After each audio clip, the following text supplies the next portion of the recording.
Hello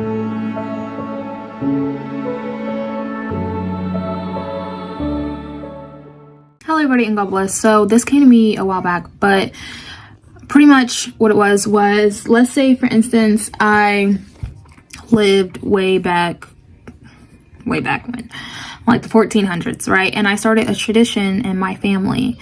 And I said that anybody who is a part of our family, whether you are bloodborn or you are married into the family, you should not cut your hair. We're going to do this dedication for God.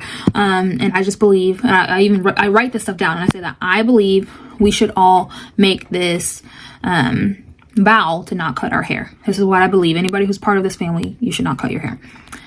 Now, let's say years and years pass, we're in the 21st century now, and my descendants are now going around telling people that I said that that came from God and that anybody who cuts their hair is not of God. But I never said that. What I said was, I believe that we should make this vow. Anybody who's part of our family, we should make this vow. I never said that if you're a part of this family, you have to make the vow. And if you don't make the vow, you're not part of the family. You're getting cast out of this family. So pretty much that's just what's happening with the Bible today. A lot of people are reading passages and they're adding to it and saying, well, this is what God said, you know, especially with Paul. Paul's a big example.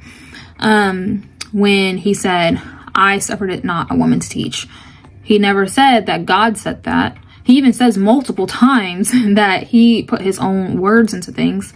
And nowadays people are saying that everything that Paul said was 100% like God said this, like he's speaking through him. And it's like, that's not true, because think about it. When he had a disagreement with Peter, like one of them had to be right, one of them had to be wrong.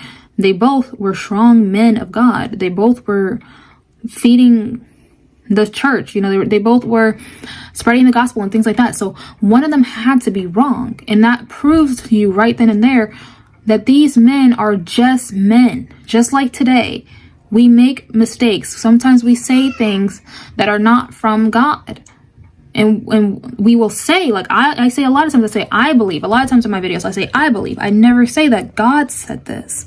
Okay, and that's what Paul did. He said, I believe, or I submit. He would say those things, and he would even say in his word that some things he said were not from God. Some things he said were just from himself. He even said that. Paul said that, okay?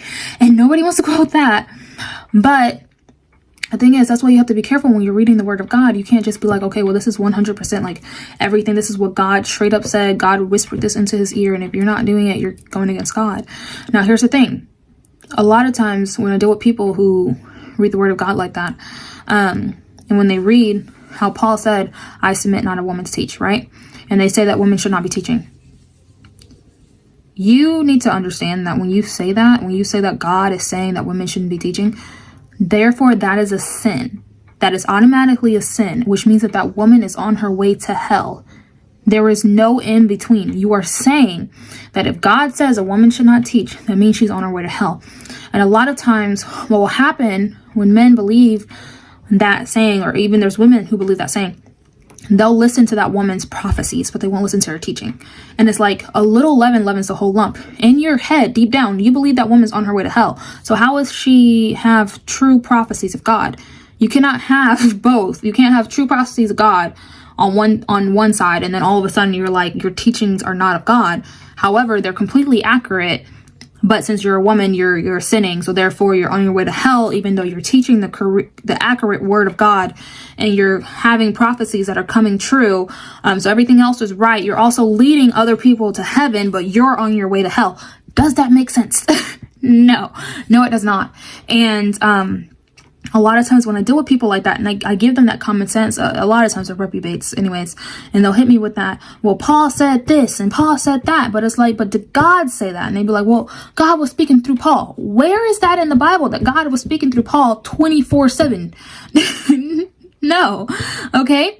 A perfect example is Moses. In the time with Moses, remember when Jesus came back, he corrected a lot of things that the Pharisees were misquoting from Moses. He was saying, like, God did not say this. This is not what God said. Okay, and that's proof too that Jesus is God, because a lot of times he would say, you guys say eye for an eye and tooth for a tooth, but I say X, Y, and Z, you know? And that's proof right then and there that Jesus was saying that he was God, but that's a whole nother video that I've talked about multiple times. Anyways, so the point that I'm trying to make, guys, is Jesus came back to correct the misquotings of Moses and some things that Moses even said, but Jesus came back to correct that. And I think I said this before, but I strongly believe that Jesus, when he comes back, he's going to correct these people out here who are adding to Paul's words and making Paul look like he's a sexist pig, and all these things.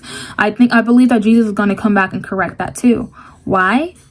Because we're not perfect. We all make mistakes.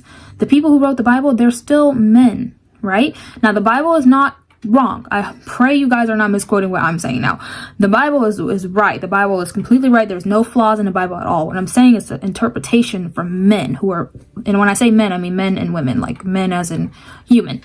The misinterpretation that they're making is not right, which is why it's important that we're led by God 100%. Okay, guys? So I hope that makes sense. God bless y'all. Next one.